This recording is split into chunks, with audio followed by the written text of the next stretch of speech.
see where I've cut the Brussels sprouts, I've cleaned them, and I've dried them off with paper towel.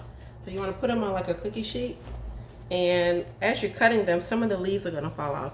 Do not discard these leaves. You kind of want to keep them. This is the best part of the Brussels sprouts. You don't want to purposely tear the leaves off, but as they start to come off, keep the leaves, make sure that they're dry, because they're going to get so crispy when you cook this. They're going to be like little chips. So my daughter literally kills these. I mean, she smashes these every single time without hesitation. She's probably listening. So you're gonna add some neutral oil to the pan, just enough to coat. It can be grapeseed oil, olive oil, avocado oil. You're gonna do this and coat your pan and let it get up to medium heat. We're gonna do that because we wanna make sure that the Brussels sprouts, as soon as they go in, they start to sizzle. So I'm gonna turn on my fire and we're gonna wait until it gets up to par. As our pan is getting hot, I'm just gonna drizzle our Brussels sprouts with some olive oil, and I'm gonna sprinkle with some salt and pepper. Can you see that? Just gonna sprinkle here. Mix them up so they're nice and coated. They're ready to go. And just like that, I'm gonna start laying these down on the flat side, because that's the side I really want to get crispy. You don't want to overcrowd your pan, because what that's going to do is steam. You don't want to steam the Brussels sprouts. You want them to get crispy. So if any turn over, just turn them back. Kind of work fast. And once they're all in the pan, you add some of your crispy pieces. All right, I'm going to finish loading the pan and take you on to the next step.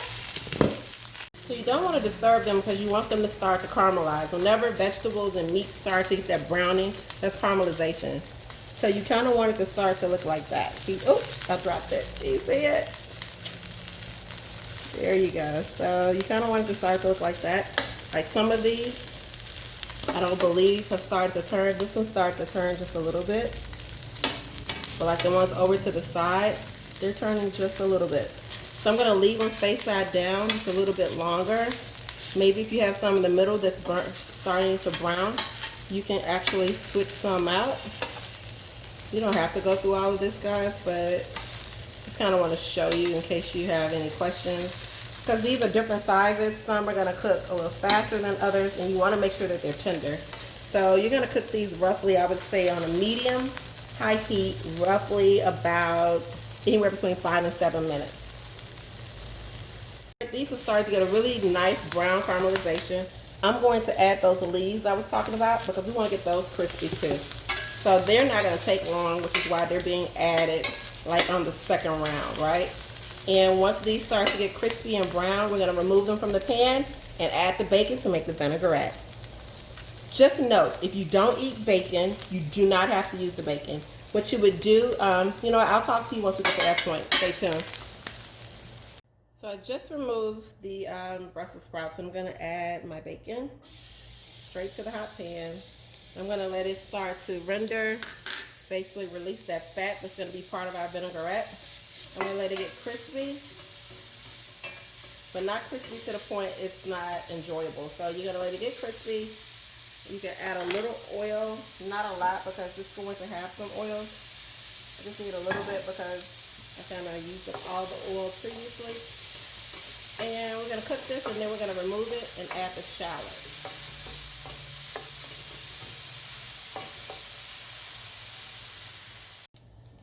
Alright, so the bacon is ready. I'm going to remove it and put it into a dish because we don't want it to get too crispy.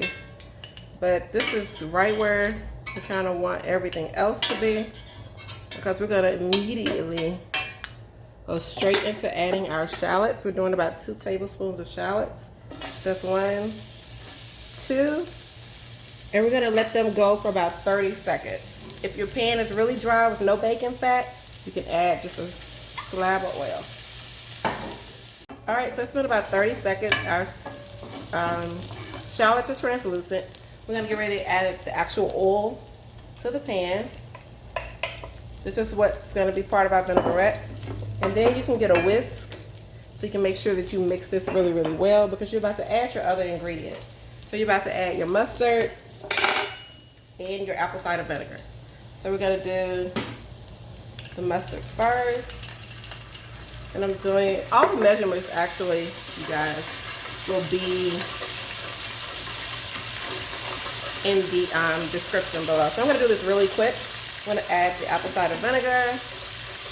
Whisk, whisk, whisk. Get all my flavors going. And then I'm going to add my maple syrup. So if you don't want to use maple syrup, you can use agave or you can use honey. If you don't eat bacon, you can actually skip the bacon step. Saute your shallots for about 30 seconds and go from there. It'll still be great flavor, a good hot vinaigrette. Or you can just do it as a classic shallot vinaigrette and not do the actual heat on your vinaigrette at all. So I'm gonna let this simmer just a while, making sure that it doesn't break up too much. Because one thing about, of course, you know, oil and vinegar, you want it to emulsify and not break. So that's why I'm whisking as I go. But I kind of want the flavors all to kind of marry. And then you can kind of get, I'm going to use my taste. I usually have tasting spoons here, but I don't right now. That is perfect. So I'm going to go ahead and do a little bit of salt and pepper to your liking. I like a lot of pepper, so I will probably do more pepper. Actually, I am going to do more pepper because you can never have too much pepper. So here comes my pepper that I absolutely cannot live without. And we're going to add our bacon back to this.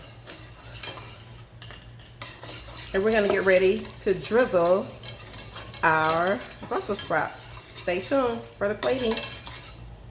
All right, so I just popped these Brussels sprouts onto a plate. Of course, there's no rhyme or reason. Just kind of get them there because you just want to be able to drizzle everybody with the delicious vinaigrette that you just made. So the best thing about this vinaigrette, believe it or not, I did not eat Brussels sprouts, say, 10 years ago. But once I started eating it, it was no stopping. So here's our vinaigrette. Can y'all see it? It looks so good. And we're just gonna drizzle all over. And this vinaigrette makes enough for you to use at least 2 times if you choose. If you wanted to just do a nice salad for yourself, you can do that. So we're not using all of the vinaigrette, and I'll show you guys how much is left.